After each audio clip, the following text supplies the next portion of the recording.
Amém, irmãos. Graças e paz. Vamos ler Atos, capítulo 1, versículo de número 3. Atos 1, versículo 3. Vamos continuar, né, aonde a gente parou da outra vez, no discipulado aqui. Atos, capítulo 1, versículo 3. Diz assim: A estes também, depois de ter padecido, se apresentou vivo, com muitas provas incontestáveis, aparecendo-lhes durante 40 dias e falando-lhe das coisas concernentes ao reino de Deus. Obrigado, Senhor. Que nessa noite, embora chuvoso, podamos estar aqui reunidos na casa da tua serva, com os irmãos. Pedimos que a tua presença, Espírito Santo, se manifeste através de nós, através da sua palavra. Fala conosco, Senhor. Somos carentes da sua graça, Espírito Santo, do seu mover e da sua misericórdia nessa noite. Ajuda-nos em tudo, Senhor. Em nome de Jesus. Amém. Então, a última vez, nós olhamos para a obra de Jesus Cristo. Nós vimos que a obra de Jesus Cristo, ela compreende duas coisas. A primeira coisa que a obra de Jesus Cristo compreende é que, primeiro, depois que ele ficou o período de 3 anos, né, andando com os discípulos nessa terra, ele precisou ir à cruz, ele precisou morrer, e na sua morte, Lucas diz aqui, que ele, depois de ter padecido, né? E nós vimos o que é padecer. Padecer é morrer. Padecer é sofrer. No sentido mais bíblico, padecer é o significado que nós vimos que o Senhor ele foi à cruz, levando os nossos pecados e morreu por nós ali para nos salvar da ira do Pai dele, né? E depois que ele morre, ele fica um dia, 2 dias, só que no terceiro dia, como Lucas diz aqui no versículo 3 do capítulo 1 de Atos, o Senhor ele se apresentou vivo. Então nós vimos que esse se apresentar vivo, com muitas provas incontestáveis que Lucas fala, diz respeito à ressurreição do Senhor. Então nós vimos que ele não só morreu, mas ele também ressuscitou. E nós vimos que três pessoas experimentaram essa ressurreição do Senhor. Nós vimos que Maria Madalena, ela experimentou a ressurreição do Senhor. Os 2 discípulos no caminho de Emaús, né, que eles vinham encontrar o Senhor, e ali eles começaram a conversar com o Senhor. Está lá em Lucas, que nós lemos no capítulo 24. E ali o Senhor se apresentou para eles, como Cristo que havia morrido, profetizado no Antigo Testamento, nos profetas, né, do Antigo Testamento. E ali eles viram o Senhor. E por último, quem viu o Senhor na ressurreição, além de Maria Madalena, aquela pecadora que quebrou o vaso de alabastro, como nós vimos a importância da mulher na vida da igreja, a importância de vocês estarem na igreja, e também vimos a necessidade dos homens, que, embora muito lógicos, né, eles precisam não ser como Tomé. E Tomé ele precisou ver para crer. Os homens, às vezes, são assim, eles precisam de muitos fatos para tentar entender aquilo que o Senhor quer falar com eles, né? Mas o Senhor se revelou a Pedro. Pedro foi aquele, né? O primeiro, a mulher pecadora, que é a Maria Madalena, depois os 2 discípulos no caminho de Emaús, e a Pedro. Porque Pedro havia negado o Senhor 3 vezes. E quando o Senhor aparece, a primeira pessoa que ele lembra a Maria é: vai e diz a Pedro que eu ressuscitei. Então fica muito, muito claro para a gente que a ressurreição, a teologia, a doutrina da ressurreição, é uma peça central dos cristãos do Novo Testamento. Porque eu não sei se vocês sabem, tem cristãos que não creem que Jesus ressuscitou. Eles dizem que não tem muito significado, não tem muito sentido. Então, se Jesus não ressuscitou, Paulo escrevendo aos Coríntios, ele diz: é vã a nossa fé. Não tem sentido. Os discípulos de Jesus precisam acreditar que Jesus está ressurreto, assentado nos céus, glorificado, e exaltado à destra do Pai.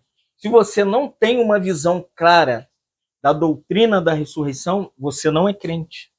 Os crentes precisam crer que Jesus não só morreu, que Jesus não somente foi sepultado, mas que Jesus também ressuscitou o terceiro dia. E nós vimos que os 40 dias que o Senhor fica na terra, antes de ir ao Pai, ele fica aqui preparando. Se lembra que nós vimos o sentido simbólico da palavra 40? Quem se lembra? 40 é o quê? Vai. Vamos embora, gente. É discipulado. Hã? Você sabe tudo, pô. É o tempo de preparação. Então, a maneira que o Senhor usou para que aqueles que creram nele, que creram que ele ressuscitou, é que eles precisavam estar preparados. Preparado para quê? Qual é o tempo de preparação? É interessante aqui, no capítulo 1, versículo 3, que ele aparece os 40 dias falando das coisas concernentes ao reino de Deus. Isso aqui é extraordinário, irmão. Que o Senhor poderia ir direto para o Pai, né? Já estou glorificado, entrar na presença do Pai e ficar lá em glória.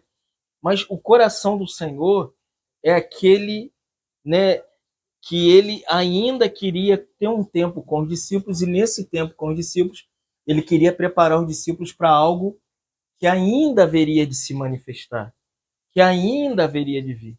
Quando você pega o Antigo Testamento, para a gente entender um pouco isso aqui antes de entrar na lição, final do Antigo Testamento, que está em Malaquias capítulo 4, tem uma palavra no capítulo 4 que é, vamos dizer assim, uma promessa, que viria que ele viria na unção de Elias. Não sei se vocês sabem quem que eu estou falando.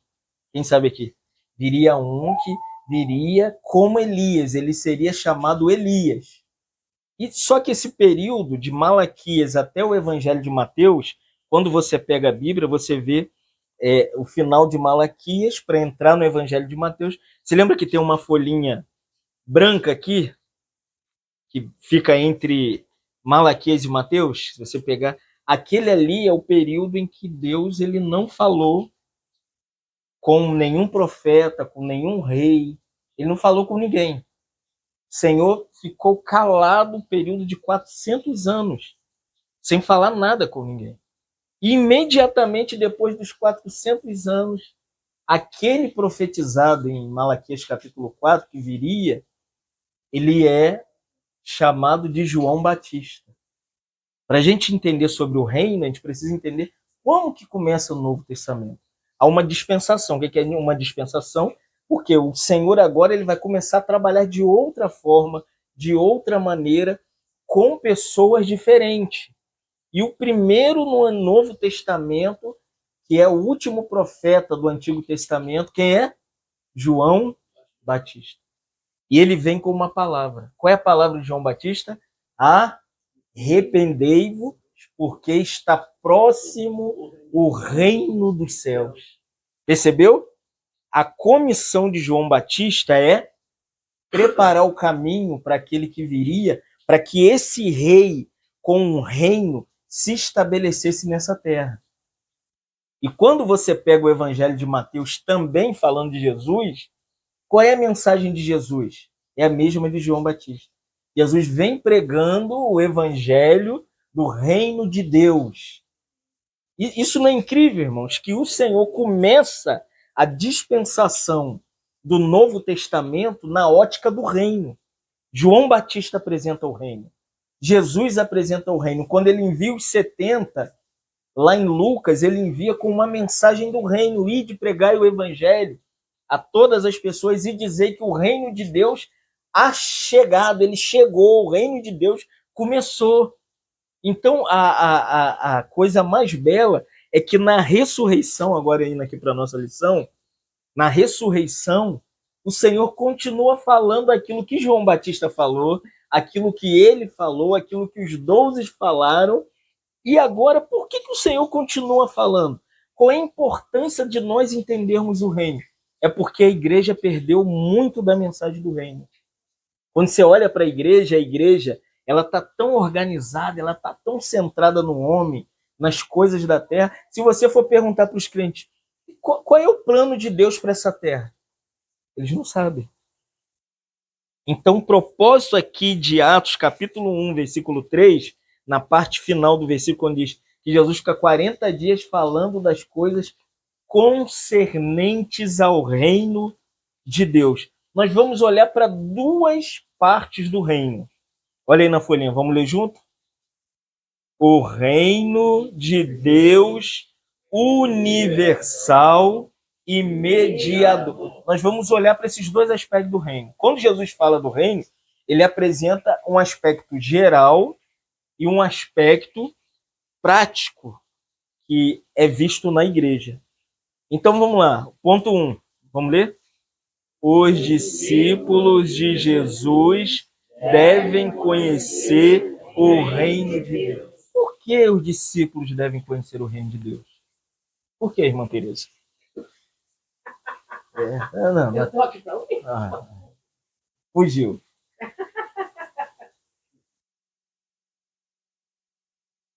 Por que, Lucas?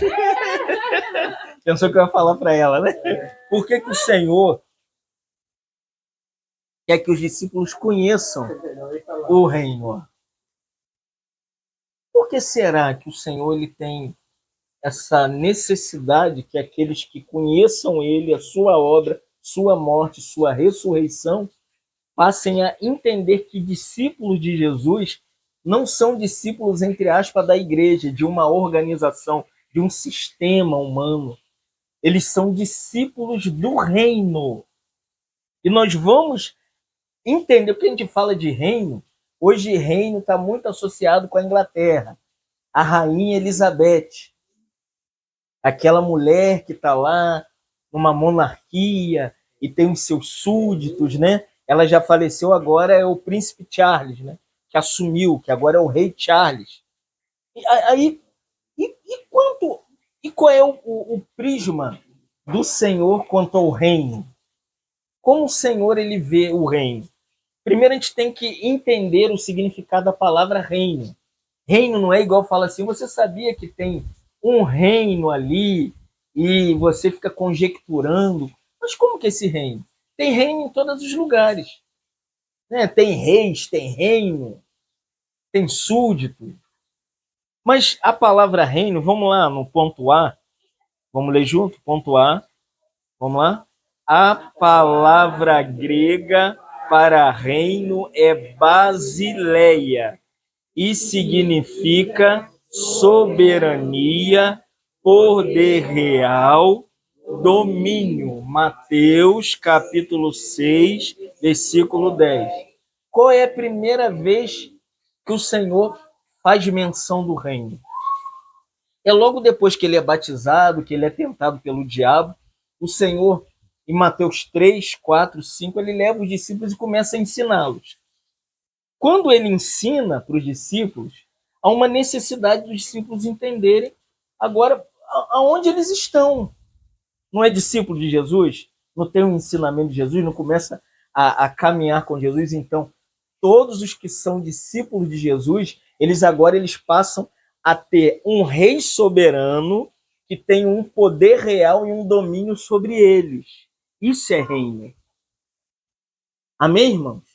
O que é o reino? O reino é um ser espiritual que tem uma soberania, um domínio sobre o universo, e ele tem um poder real. Ele é um rei que governa, que comanda, que administra, que guia. Ele é aquele rei que comanda as pessoas. O que é reino? Reino é justamente isso, é um poder real, é um domínio que não é externo.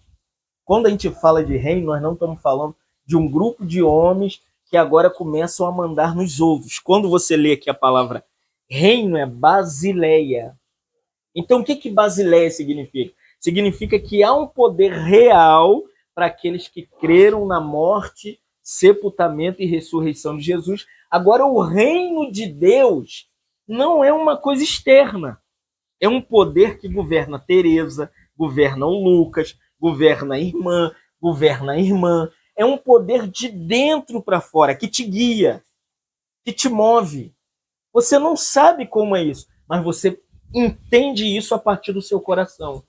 Por isso que quando os discípulos não entendem tudo que o Senhor fala em Mateus capítulo 5, eles falam assim: Senhor, nos ensina a orar. E a primeira menção do reino está na oração do Pai Nosso, irmãos. Qual é a oração do Pai Nosso? Pai nosso que estás nos céus, santificado seja o seu nome. Venha, o quê? Venha a nós. Vamos abusar agora. Venha a nós o Basileia. Quando Jesus fala, venha a nós o reino, ele está falando no grego.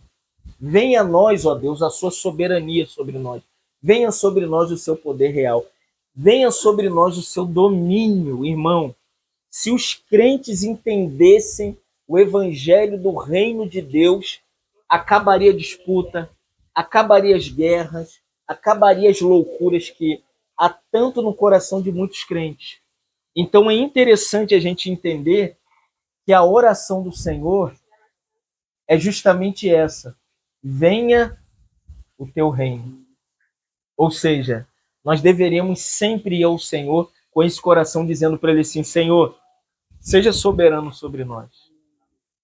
Senhor, que o seu poder real governe a nossa vida, governe a nossa casa, governe os nossos filhos, governe a nossa vizinhança, governe a nossa cidade, governe o nosso estado, governe o nosso país. Mas os crentes esqueceram do venha o teu reino.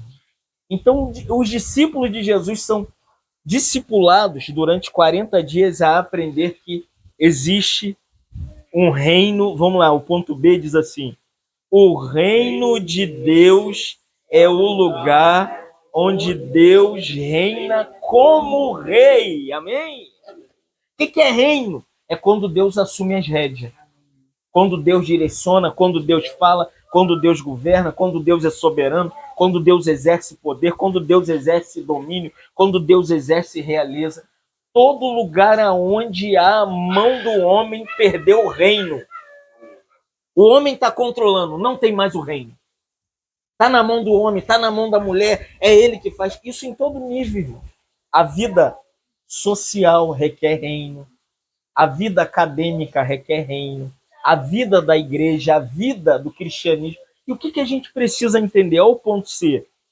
O reino de Deus pode ser dividido em dois aspectos. Ponto 1. No universal, ou seja, o governo soberano de Deus sobre toda a criação. O que é isso?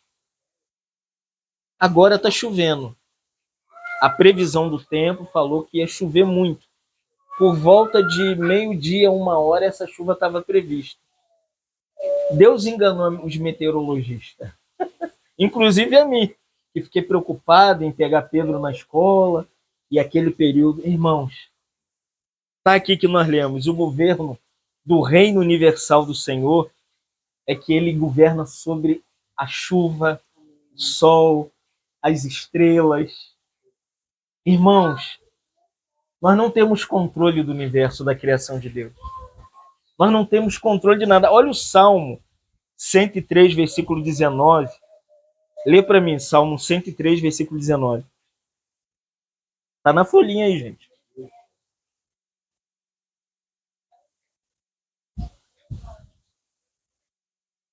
Viu? No céu tem o trono de Deus. A partir do trono, Davi diz que Deus... O que o trono fala? O trono fala da majestade do Senhor. Ele, por ser majestoso, assentado no seu trono, ele é o quê? Quem se assenta no trono? Quem se assenta no trono? Hã? Rei. Quem está sentado no trono agora? Quem? O Pai está sentado no trono, o Filho está sentado no trono e o Espírito Santo está sentado no trono. Teologicamente, isso é chamado de o Deus triuno está sentado. Irmão, vocês têm noção que agora essa terra poderia acabar debaixo de água? Por que não acaba debaixo da água? Olha o que Davi diz. E o seu reino domina sobre tudo, sobre a chuva, sobre o sol, sobre a nossa casa, sobre as nossas finanças, sobre as doenças, sobre as enfermidades, sobre as dores. Irmãos, o Senhor domina sobre tudo, amém? Isso é reino. A gente pensa que tudo tá por aí, que as coisas estão acontecendo, num acaso. Isso é o reino universal do Senhor. Não há nada, nem um milímetro, nem um centímetro que o trono de Deus não seja estabelecido no universo, como Davi diz, e o reino de Deus domina. Amém, irmão? Amém. Isso aqui Jesus ensinou durante 40 dias. Então fique tranquilo. Fique tranquilo que tudo está nas mãos do Senhor. Nossa vida está nas mãos do Senhor. Nossa casa está nas mãos do Senhor. Nosso passado estava nas mãos do Senhor. O nosso presente está nas mãos do Senhor. E o nosso futuro também estão na mão do Senhor. Passado, presente e futuro, Davi diz, o seu reino domina. Irmão, se a gente soubesse a grandeza do reino universal de Deus, se a gente entendesse, olha como Davi, quando ele se alegrou, porque Davi era um homem que confiava em Deus. E olha só, 1 Crônicas, capítulo 29, versículo 11. Lê para mim, quem achou?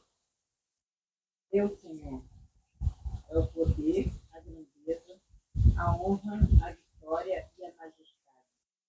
Que Deus, aleluia, quanto há nos céus e nas terras. Amém. Deus, Senhor, é o reino. E tu te exaltaste por chefe sobre todos. Chefe é cabeça.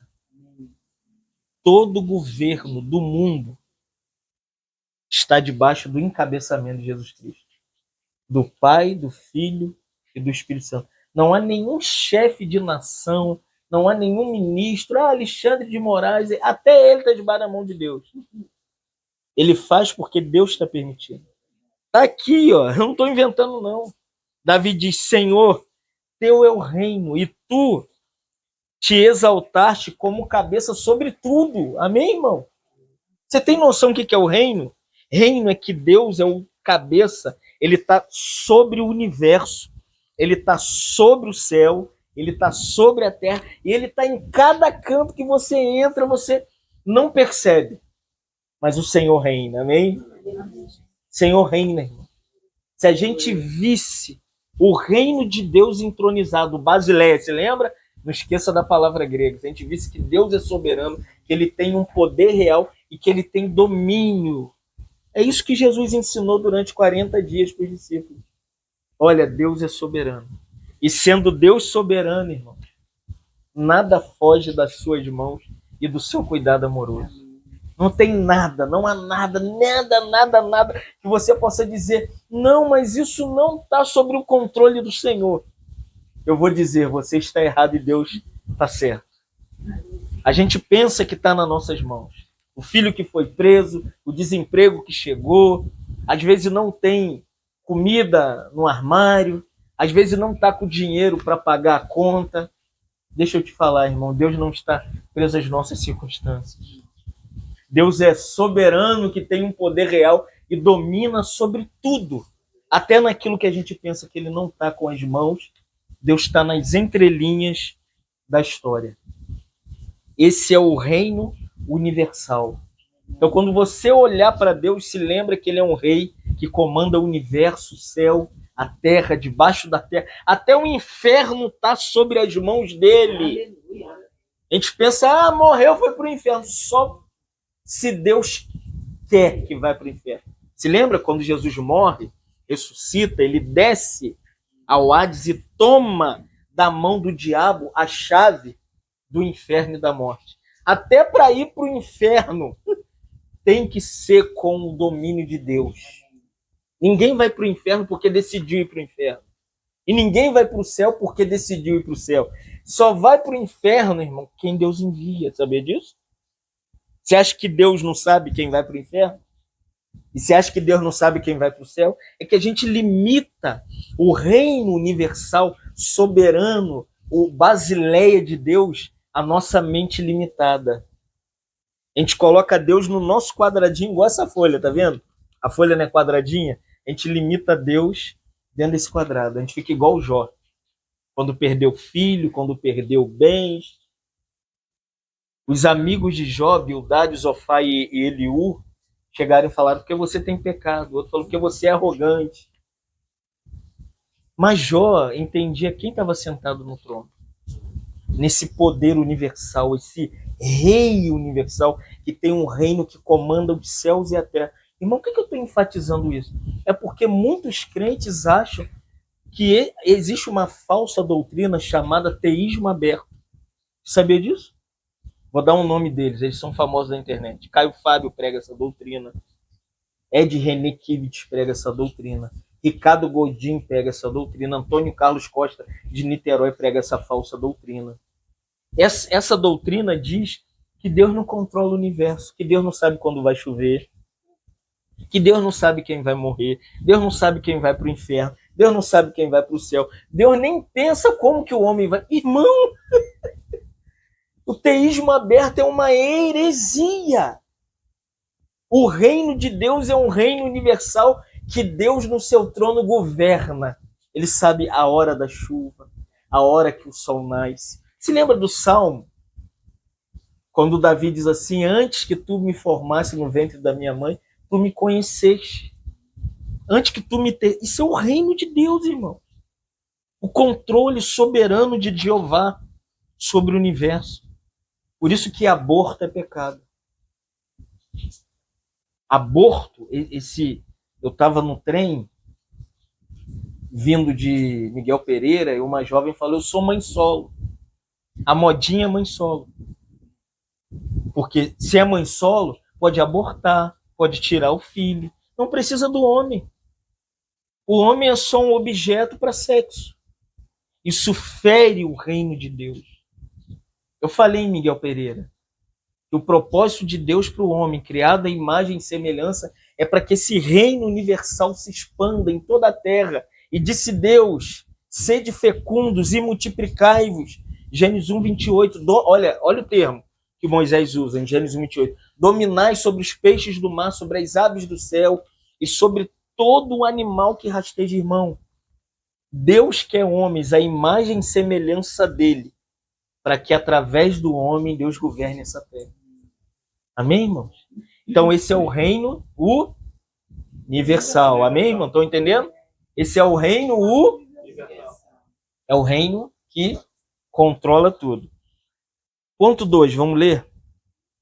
2. D. O reino mediador, que se refere ao governo espiritual de Deus e à autoridade sobre o seu povo na terra. Esse reino é diferente.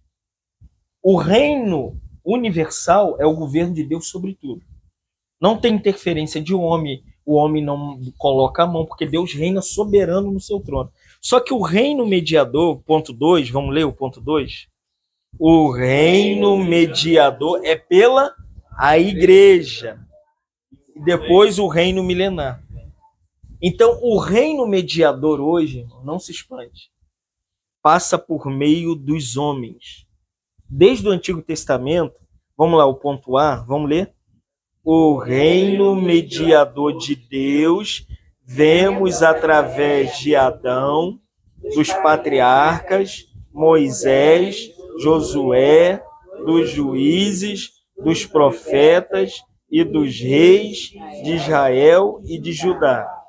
Deus revelou sua vontade aos homens e guiou o seu povo. Percebeu? Como que Deus usava o reino mediador no Antigo Testamento? Dando governo aos homens. Para que através dos homens, quando Deus queria estabelecer o seu plano no Éden, Deus usou quem? Adão.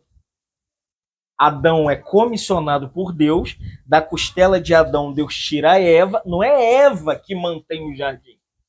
Quem é mediador no jardim, que faz com que Eva aprenda o que Deus pensa, é Adão. Por isso que quando Adão se ausenta, quem entra no jardim? para mediar, que fica mediando no lugar de Adão, conversando, falando, explicando quem? O diabo. Percebe? Deu brecha. Quando nós, na nossa casa, tá entendendo, Lucas? Quando você casar, quando você na sua casa, você não é o mediador, não é o conselheiro, não é o que cuida da sua esposa, entendeu, Derek? Quando você não cuida da sua casa, da sua esposa, o que acontece? Você abre uma brecha. Porque o reino mediador ainda existe. Por isso que o feminismo é uma afronta ao reino mediador de Deus. O que é a mulher feminista? Ela é independente do homem, ela quer trabalhar para manter a casa, ela não quer ajudar o marido, ela quer as coisas dela, ela faz tudo, ela é ela. E para acrescentar, agora ela não quer mais o marido é um objeto sexual. Ela faz sexo, né? Aí nasce o bebê, ela manda o marido embora, porque ela tem trabalho, ela tem dinheiro no banco. Isso é o maligno do feminismo. Sabe para quê? Para derrubar a família. Que é a família na Terra? É o governo de Deus. Por isso que o diabo quer destruir o nosso casamento. Ele não quer que vocês casem. Ele quer destruir seu casamento. Ele destruiu o seu casamento. Né? Ele quer destruir o casamento de vocês. Por quê? É a maneira que Deus mantém a sua representatividade na Terra. Foi através de Adão, segundo, dos patriarcas. Quando você pega Isaías, Jeremias, Abacuque, Sofonias, profetas maiores, profetas menores do Antigo Testamento, esses são aqueles... Até Moisés é um patriarca. Esses são os que representam as famílias do Antigo Testamento. Também Moisés, né, que era um patriarca, também era profeta, e Josué, que deu continuidade ao ministério de Moisés. Deus chama ele, Josué, não temas.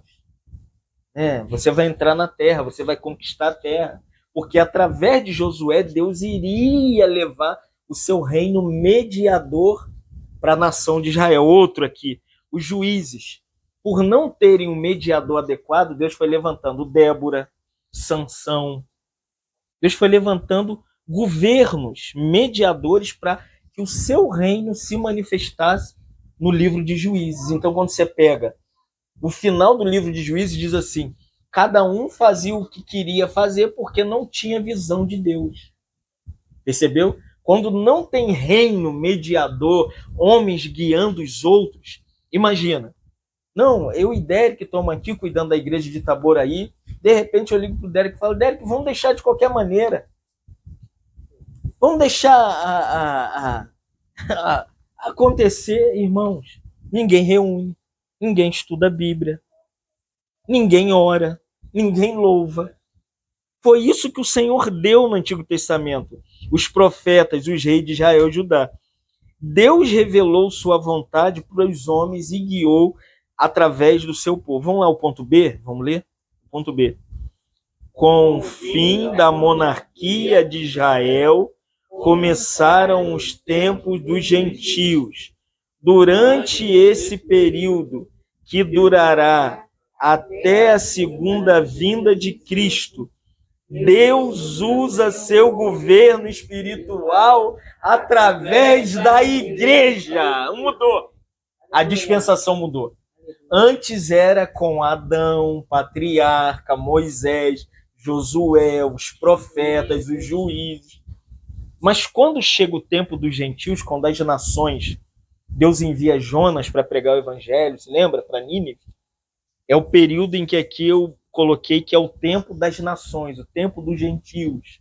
Deus agora não quer só mais alcançar Israel, Deus quer alcançar as nações. Então, quando chega no Novo Testamento, agora como que Deus governa essa terra? Será que é por meio de Fábio? Por meio da irmã? Por meio da irmã? Por meio dela? Por meio dele? Por meio dela? Olha só, vamos ler. Aqui está na folhinha Atos 20 e 25. Vamos ler? Agora eu sei que todos vós, em cujo meio passei pregando o reino, não vereis mais o meu. Para quem é que Paulo está falando aqui? Para quem? Para a igreja, irmãos. Paulo passou pregando para a igreja o reino. Então dá-se a entender quem é o reino de Deus na terra hoje. Hã? Fala, irmão. Quem é que está manifestando o reino? Basileia. Se lembra? A soberania de Deus, o poder real, o domínio de Deus na terra. Às vezes a gente não quer acreditar, porque a gente olha para a igreja, tanto escândalo, né? É pastor que cai, é irmã que mata, é Frodilis que mata o marido. Irmãos, a gente olha para a igreja e fala assim, não é possível que Deus está manifestando o reino através da igreja. Mas está, irmãos. Quer ver? Vai aqui em Romanos, está aí na folhinha, capítulo 14, versículo 17. Achou aí? Achou? Porque o reino de Deus não é comida nem bebida, mas justiça e paz e alegria. Para quem que Paulo está escrevendo aqui? Romanos 14, 17. Para a igreja em Roma. Então Paulo está mostrando que a igreja de Roma, ela é o reino de Deus na terra. Só que o reino não é externo. O que é o reino? Não é que daqui a pouco a gente vai comer, vai lanchar, vão tomar refrigerante. Isso não é reino, a gente chama de fraternidade, festa do amor, comunhão. Reino de Deus, Paulo diz que tem 3 coisas que manifestam o reino. Primeiro, ela é a justiça, a paz e a alegria no Espírito Santo.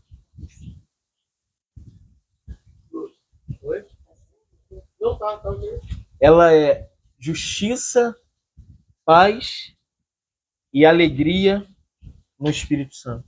3 coisas manifestam o reino. Uma vez que você creu em Jesus, a justiça de Cristo lhe foi dada, Romanos 1,17. Mas o meu justo viverá pela fé. Então, todo mundo que creu, Romanos 5,1. Sendo, pois, justificados mediante a fé, temos paz com Deus. Todo mundo que crê recebe a justiça de Jesus Cristo. Você não é justo, mas Cristo se fez justiça em seu lugar na cruz do Calvário. Agora, essa justiça me salva. E depois de salvo, eu como cidadão do reino de Deus na terra, na igreja do Senhor, eu preciso manifestar a vida do reino com justiça. O que é justiça?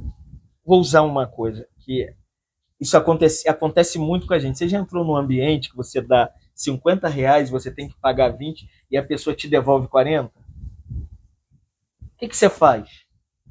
O valor é 20. Aí você pega o valor que ela te dá, mas você vai embora com o valor, se você é cristão? Não. O padrão dos que vivem o reino de Deus é justiça. Tem que ser correto. Se te deu X, passou o valor, olha aqui, devolve. Isso acontece muito que os motoristas tiram 5 centavos da gente, já viu? Eles não usam com justiça com a gente. Se a gente faltar, eles cobram, tá faltando 5 centavos. Mas quando você dá R$ 4, a passagem é R$3,95. São Gonçalo. Eles não devolvem. Percebeu? Imagina no final do mês quanto eles têm na caixinha. Mas a gente, irmão, nós não podemos ser assim. Como cristão, nós devemos ter o padrão de justiça. Eu não posso tratar a irmã de um jeito aqui, na comunhão da igreja, e lá fora eu ser outra pessoa. Eu trato ela aqui porque ela é família da fé, quando chego lá eu maltrato ela. Critico ela, falo mal dela. Não, irmão. O reino de Deus é justiça. Segundo, paz. A manifestação da paz do reino, o que é reino?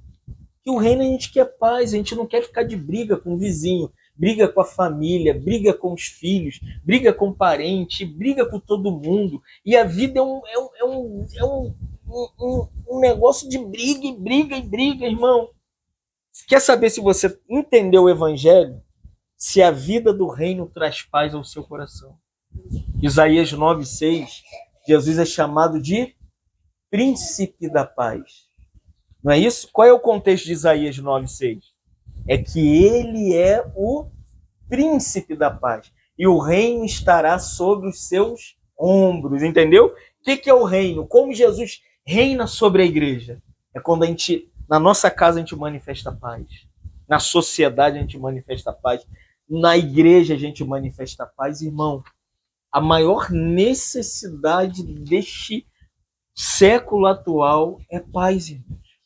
Por isso que a primeira coisa que Jesus deu na ressurreição, quando ele entra pela parede, aparece no meio dos discípulos, é o quê?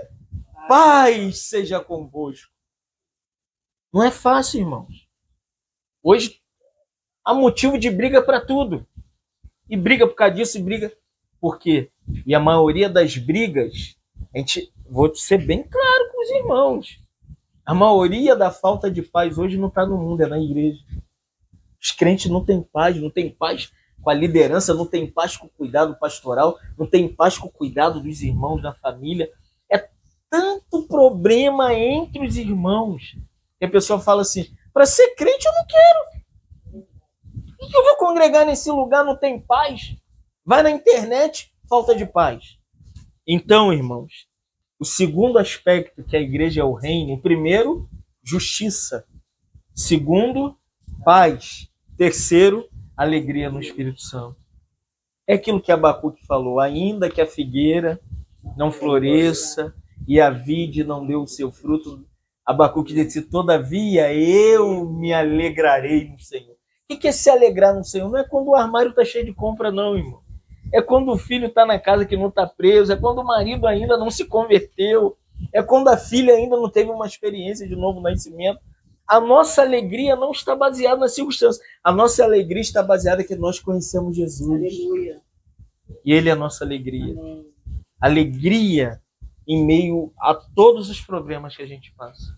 Como a gente precisa, de novo, restaurar o sentido do reino de Deus na nossa casa, na vida dos nossos filhos, com justiça, com paz e alegria. Isso é reino, amém, irmão? Você entender o que é o reino mediador através da igreja? Quem manifesta o reino? É um grupo de pessoas que são justos, que vivem em paz e são alegres. A pessoa fala assim, gente, olha a casa daquela pessoa. Irmãos, eu estive na África. Isso aqui é um palácio. Isso aqui é um palácio. É o povo mais alegre que eu conheci na terra. Não tem o que comer, não tem onde morar, não tem banheiro para fazer necessidade. Irmão, mas louvam o Senhor. Não tem nem Bíblia para ler. Lá teve uma guerra chamada Guerra do Apartheid. O Apartheid destruiu a África. A África negra. Não estou falando da África de Nelson Mandela, não. A África do Sul é igual Brasília. A África de Mandela é outra África. Estou falando desse aspecto do reino da África, dos negão. Onde você vê de fato um povo cheio de justiça, cheio de paz. Irmãos, como a gente deveria orar? Mateus 6,10, venha o teu reino. Trazer paz para a nossa casa, trazer alegria, trazer, né, justiça para os irmãos. Vamos lá. Ponto C. Vamos ler? Ponto C. Ele faz isso por meio da palavra e da vida de Cristo em nós. Lê para mim aí na folhinha Gálatas 2:20. Que logo já não quem sou eu, que mais Cristo. Amém. Vive em mim. Vamos lá, todo mundo junto? Logo já não sou eu quem vive, mas Cristo vive em mim. E esse viver que agora tenho na carne, vivo pela fé. Duas maneiras de Deus manifestar o reino na igreja. Quando você lê a Bíblia, cresce espiritualmente. Essa vida espiritual que a gente chama da vida de Cristo, a vida de Jesus Cristo em nós, ela é uma manifestação do reino. Deixa Jesus viver em você. Por isso que em João 15, Jesus falou assim, né, que o Pai é o agricultor e nós somos os ramos da videira. Eu disse, se vós estiverdes em mim e eu em vós, olha que lindo isso, vós dareis muitos frutos.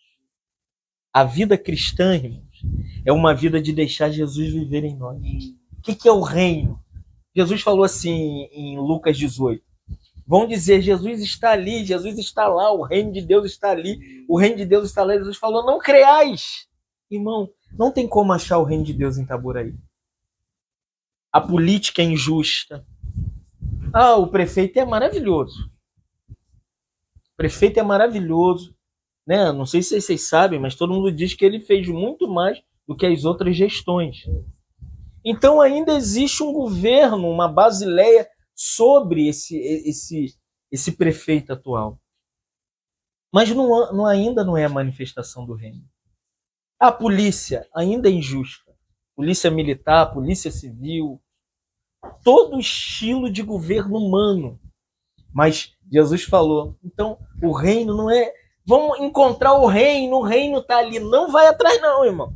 Jesus falou, não, o reino não está em nenhum lugar. Ele falou, o reino de Deus está dentro de vós. Onde Jesus está agora? Aonde? Dentro de você.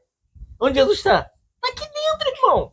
A gente está atrás de Jesus, querendo encontrar Jesus, quando o reino de Jesus, o Basileia, se lembra o que é Basileia? Soberania, poder real e domínio. Se o reino, a Basileia, está dentro de nós, quem que está te governando, Lucas? É Deus. É a política? Não. É a religião? Não. Nem a igreja, porque a igreja somos nós. Então esse reino de governo é justamente isso aqui. Mas Cristo vive em mim e esse viver que agora eu tenho na carne, Paulo diz, vivo pela fé no Filho de Deus. Esse é o reino presente. Jesus vivendo em nós, se movendo em nós e nos guiando. Ponto D para a gente avançar. Então nós vimos o reino, vamos recapitular. O reino, Quem ousa dizer aí, me explicar o que é o reino universal? É o governo de Deus sobre tudo. O reino mediador, no Antigo Testamento, vimos que foi de Adão até o final do Antigo Testamento. A partir da morte e ressurreição de Jesus, quando Jesus sobe e envia o Espírito Santo, agora esse poder do reino agora está na igreja. Só que é o reino presente. Eu costumo dizer, presta atenção no que eu vou dizer aqui agora. O reino tem duas esferas que eu gosto de dizer. É o agora sim e o ainda não.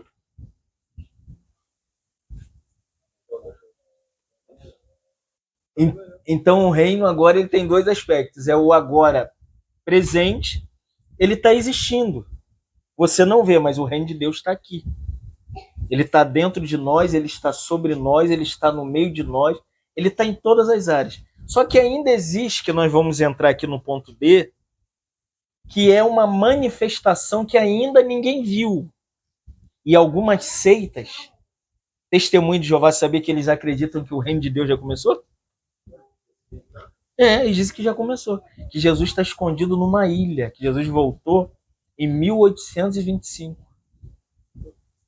E que através do salão do reino, Deus está governando a terra por meio dos mensageiros de Jeová. É por isso que eles vão de porta em porta, para atrair mais súditos para o reino. Eles não acreditam que tem reino futuro, o reino já começou.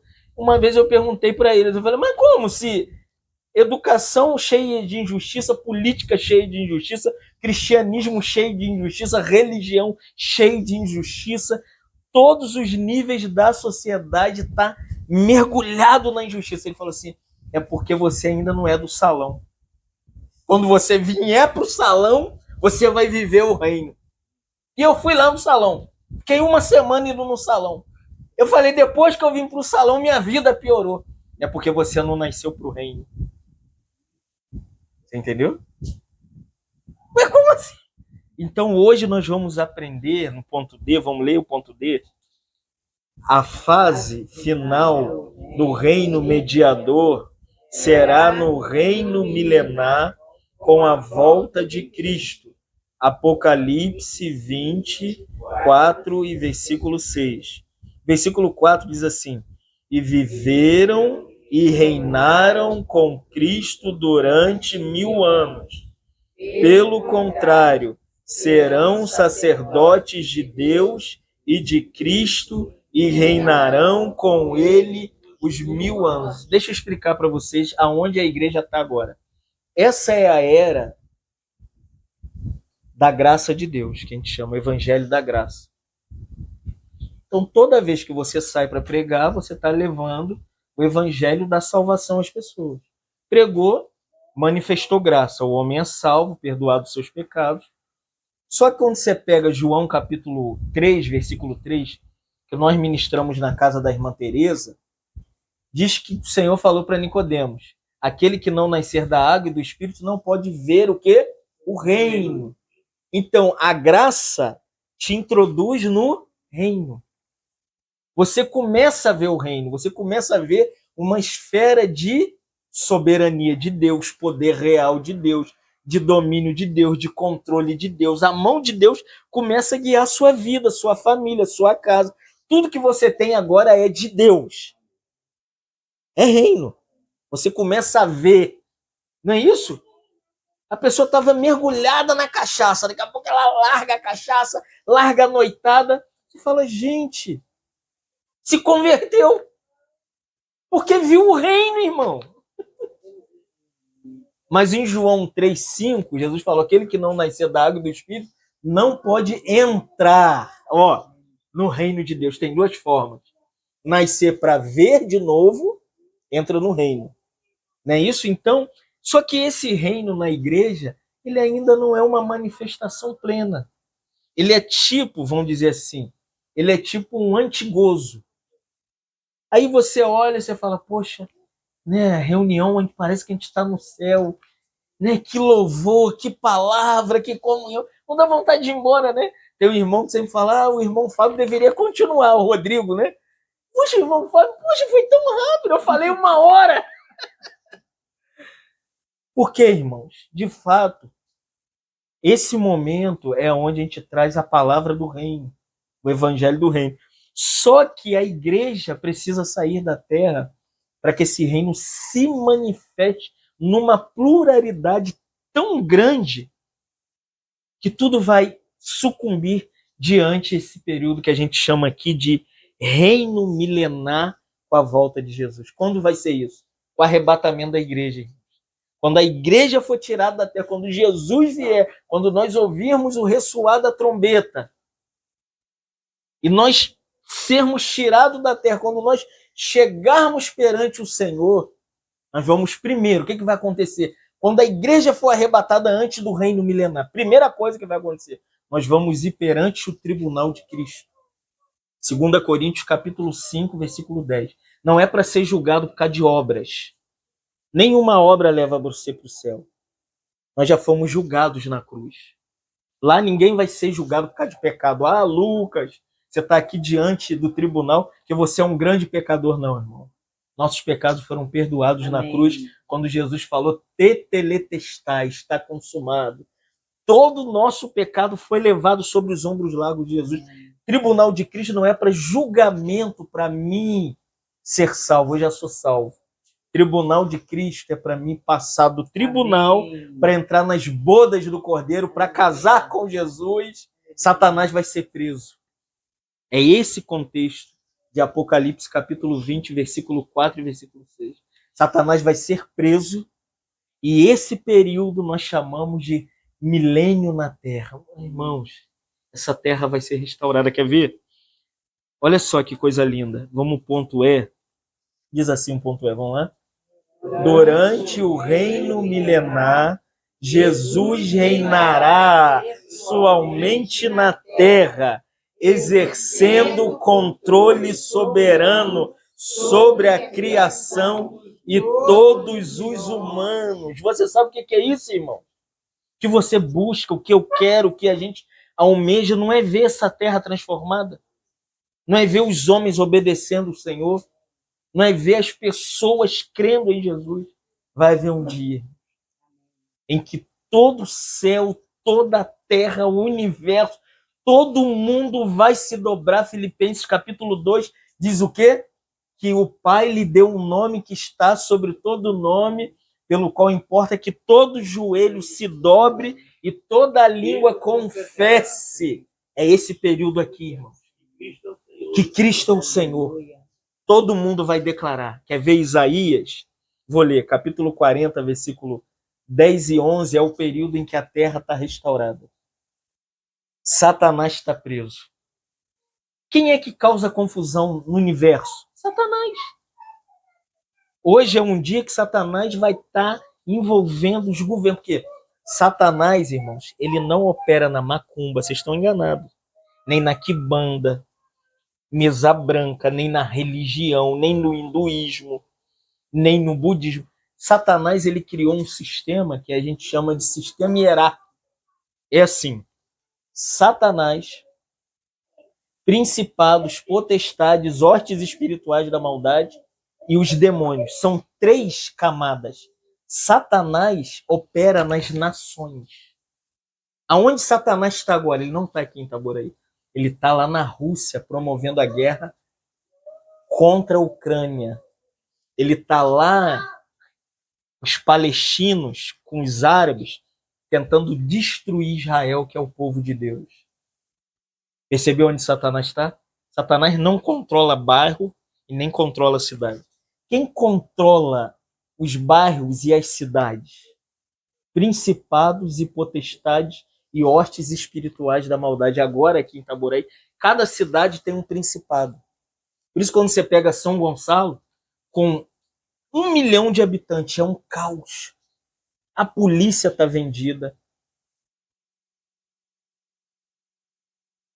A educação está falida.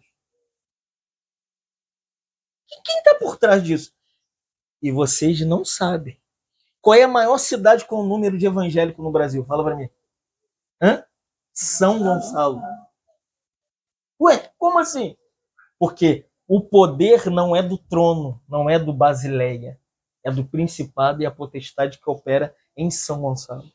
Itaboraí, com 250... Eu fui fazer o censo de Itaboraí, tem 250 mil habitantes.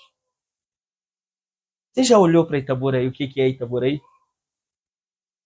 Parece um pedacinho do paraíso na terra, não parece? Não é tanta violência igual São Gonçalo. É um clima mais fresquinho. Mas não se engane. Aqui também tem um principado igual São Gonçalo tem, que é diferente. Não sei, que ainda não conheço. Não sei se é prostituição. Não sei se é religião. Eu não sei que ismo opera aqui em Itaboraí. Mas nós devemos orar por Itaboraí. Porque principados e potestades operam nas cidades. E nesses barzinhos de cachaceiro, boca de fumo, boate gay, quem que tá lá? Demônio. Entendeu? As coisas mais ralés da sociedade, o diabo fala, vai lá, demônio. É eles que vivem em porcos, não é eles? Se lembra dos porcos? Eles pediram para entrar nos porcos, Jesus deu ordem. Os demônios operam em coisas... Ele pega seu governo hierárquico e trabalha sobre nações, ele governa, cidades ele usa principados e potestades, em barzinhos, hoje deve estar cheio, mesmo com chuva. Você pega qualquer barzinho, tem um forrozinho, tem um tiragostozinho, tem uma Heinekenzinha, tem uma Braminha, tem uma Skolzinha, e depois tem acidente. Tem a menina que vai ser estrupada. Tem a menina que não vai voltar para casa, porque ela vai ser morta hoje. Então não pense, como os testemunhos de Jeová diz que o reino já começou. Não começou não, irmão. Vai começar aqui, como Isaías capítulo 40, versículo 10 e 11 diz assim: Eis que o Senhor Deus virá com poder e o seu braço dominará. Eis que o seu galardão está com ele e diante dele a sua recompensa.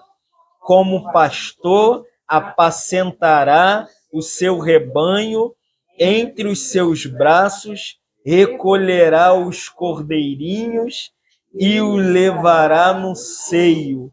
As que amamentam, ele guiará mansa. Isso aqui está falando do reino. no período de 1000 anos. O que Deus vai fazer? Deus vai ser o verdadeiro pastor de Israel, e através de Israel, Deus vai governar as nações. Deus vai usar Israel para o quê? Para pastorear com o braço acolhedor, porque vai ter cordeirinhos, vai ter pessoas novinhas que vão crer em Jesus nesse aspecto do reino milenar, e o Senhor vai guiar, irmãos, com mansidão, todo aspecto no milênio. Irmãos, como a gente precisa orar para a vinda de Jesus, para que o reino seja estabelecido em toda a terra.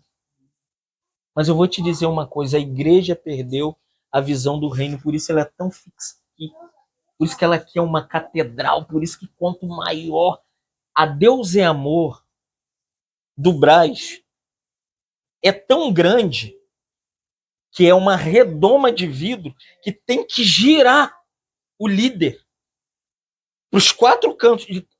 Para que isso, irmãos? Para que isso? Davi Miranda, ele vivia, né? Vivia dentro de uma redoma de vidro, protegida porque tinha medo de ser baleado. Isso não é reino nunca, irmãos. Irmãos, vamos orar. Venha o teu reino, amém? Vamos pedir para que o Senhor estabeleça o seu reino nessa terra. Vamos terminar lendo o ponto F, todo mundo junto, e o versículo. No final do milênio, com a destruição de todos os rebeldes, o reino espiritual será fundido com o reino universal e eles se tornarão iguais. 1 Coríntios 15, 24 e 25. Diz assim, vamos lá?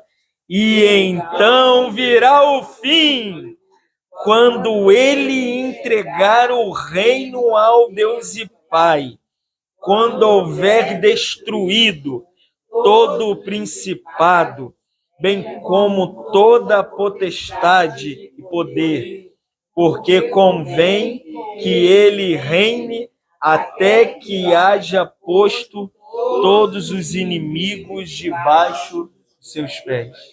Hoje ainda a igreja é um reino mediador, mas muito em breve essa terra vai ter um reino estabelecido pelo Senhor, que o Senhor vai pegar tudo aquilo que ele planejou dentro do seu propósito eterno quanto ao seu plano desde o Antigo Testamento, através de Israel, com Abraão, Isaac e Jacó, as 12 tribos. Eles vão para a Babilônia, depois saem, depois vão para o Egito, e sai do Egito, cruza o Mar Vermelho, entra na boa terra, que tipifica Cristo, desfruta de tudo. Depois, Deus dá uma promessa que, através de Davi, Deus iria trazer um reino que não teria fim. E esse reino, ele se manifesta em Jesus. Depois, Jesus morre como o verdadeiro rei do reino. Se lembra que colocaram sobre a cruz dele? Este é o que? O rei dos judeus. Ele era rei mesmo. Em latim, hebraico e aramaico, porque toda a terra precisou saber que aqui pisou o verdadeiro rei do universo. Só que Jesus morreu, ressuscitou, deu o reino à igreja. E hoje a igreja é o reino, mas no futuro Deus vai fundir o reino soberano dele com o reino mediador, que é o reino espiritual, por meio da igreja, e todos nós reinaremos com o Senhor por 1000 anos, só que a história não termina, e eu nem vou te contar o resto da história. Deixa para o próximo. Te louvamos nessa noite. Agradecidos pela grandeza do Senhor, pela graça do Senhor que nos alcançou, que nos transformou, Senhor, mas que também nos deu a oportunidade de vermos o teu reino na igreja. Obrigado pelo teu reino nessa noite. Como igreja nós oramos, como o Senhor nos ensinou. Ó Pai nosso que estás no céu, santificado seja o seu nome. Venha a nós o teu reino, Senhor. Clamamos pelo reino nessa cidade, Senhor. Muda, Senhor, não sabemos o principado que opera em Itaboraí, Mas como igreja do Senhor, nós declaramos nessa noite que caia todo espírito de prostituição, todo espírito de religiosidade, todo espírito maligno que opera sobre essa cidade. Senhor, nós proclamamos o teu reino, venha o teu reino, seu domínio, sua soberania, seu poder real sobre essa cidade. Como igreja do Senhor, nós declaramos que seu reino já está aqui, seu reino vive dentro de nós. Senhor, sobre Itaboraí, nós oramos que teu reino tome a política dessa cidade, tome a educação dessa cidade, toma a área militar dessa cidade, subjuga todo espírito maligno que opera em Itaboraí, liberta os jovens do tráfico, as jovens na prostituição. Senhor, oramos, Senhor, os demônios que estão operando nessa noite, espírito de bebida que leva o homem a ser escravo do vício, das drogas, de bebida. Senhor, em nome de Jesus, como igreja do Senhor, nós declaramos: vem o teu reino sobre Itaboraí, reina nessa cidade, estabeleça o teu poder, reina sobre as nações também. Lembramos de Israel em guerra, Senhor. Proteja a sua nação, guarda a menina dos seus olhos, Senhor. Também oramos pela Ucrânia nessa noite, que o Senhor ali proteja, Senhor, aqueles habitantes da Ucrânia. Quantos irmãos têm orado pela Ucrânia? Oramos pela igreja da Ucrânia, para que o Senhor proteja os seus filhos ali. Guarda a sua igreja na Ucrânia. Também oramos pelos irmãos na China comunista. 1 milhão de crentes ali escondidos, sem liberdade para te adorar, para ler a Bíblia. Mas nessa noite proclamamos o teu reino sobre a China. Senhor, reina sobre a China. Reina sobre a China comunista. Estabeleça o teu reino, Senhor. Que nós oramos nessa noite. Também pedimos o teu reino sobre o lar da irmã aqui, sobre o lar do Derek, da Jaqueline, Senhor, sobre o lar de cada um aqui, Senhor, representado.